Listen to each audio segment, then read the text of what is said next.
Hey, salut à tous, comment vous allez aujourd'hui? On vous parle, vous l'avez vu dans le titre, vous l'avez vu à la miniature, je vais vous parler de la primaire écologiste. Alors on y va, c'est parti. Tout d'abord, pour se remettre dans le contexte, on va savoir ce qu'est une primaire, tout simplement. Une primaire, c'est une élection qui va nous dire qui est-ce qui va être le candidat des écologistes pour la présidence. Et alors, une primaire, on peut avoir une primaire interparti, comme par exemple une primaire républicaine, une primaire socialiste, et on peut aussi avoir une primaire avec plusieurs partis. Et là, c'est ce qui se passe. On a donc Europe Écologie Les Verts et aussi d'autres partis politiques comme Génération Écologie. Aujourd'hui, je ne vais pas détailler les programmes des candidats à cette primaire, mais je vais tout simplement vous parler de ce qu'est une primaire et de cette primaire écologique. Les primaires écologistes, ce sera pour 2022, donc du 16 au 19 septembre 2021, on aura le premier tour de cette primaire avec les inscriptions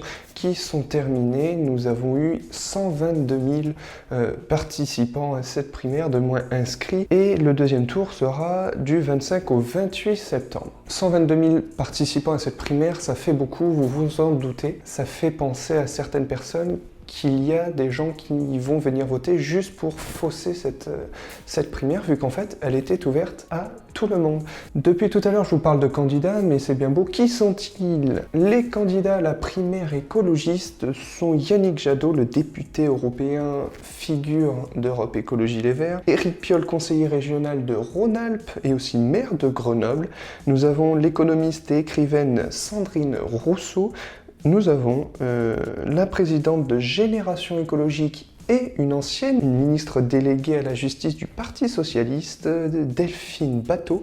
Nous avons M. Governatori qui a fait plusieurs élections, mais malheureusement sans aucun succès. Si on regarde bien, cette primaire, elle sert simplement à mesurer la cote de popularité des personnes qui y figurent, donc de ces 5 candidats. La personne la plus populaire, parce que finalement les programmes sont vraiment similaires. C'est pour ça que je ne vais pas détailler les programmes de tout le monde, tout simplement, parce que je l'ai fait avec Europe Écologie Les Verts et ils ne se tapent pas vraiment dessus. Pour cette primaire, on est simplement sur un scrutin uninominal à 2 tours, c'est-à-dire que les gens vont voter pour une personne une première fois, donc du 15 au 19, et du 25 au 28 septembre, ils vont voter pour une deuxième personne lors du second tour. Les 2 qui auront eu le plus de voix au premier tour, eh bien, seront au deuxième. C'est comme la présidentielle. Maintenant, pour aller dans le sujet plus général de la primaire, pour cette période, pour les élections de 2022, la primaire, certaines personnes l'aiment, certaines personnes ne l'aiment pas. On a l'exemple avec Xavier Bertrand,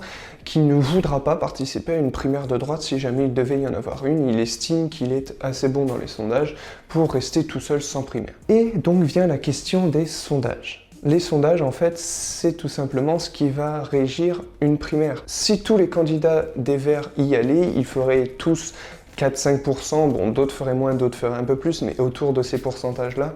Et donc, résultat, finalement, ils n'auraient aucune chance de gagner. C'est pourquoi ils font une primaire. Enfin bref, pour résumer, la primaire des écolos se tiendra. Les inscriptions sont fermées d'ores et déjà. Et on va pouvoir savoir qui va être le candidat des écologistes pour l'élection de 2022.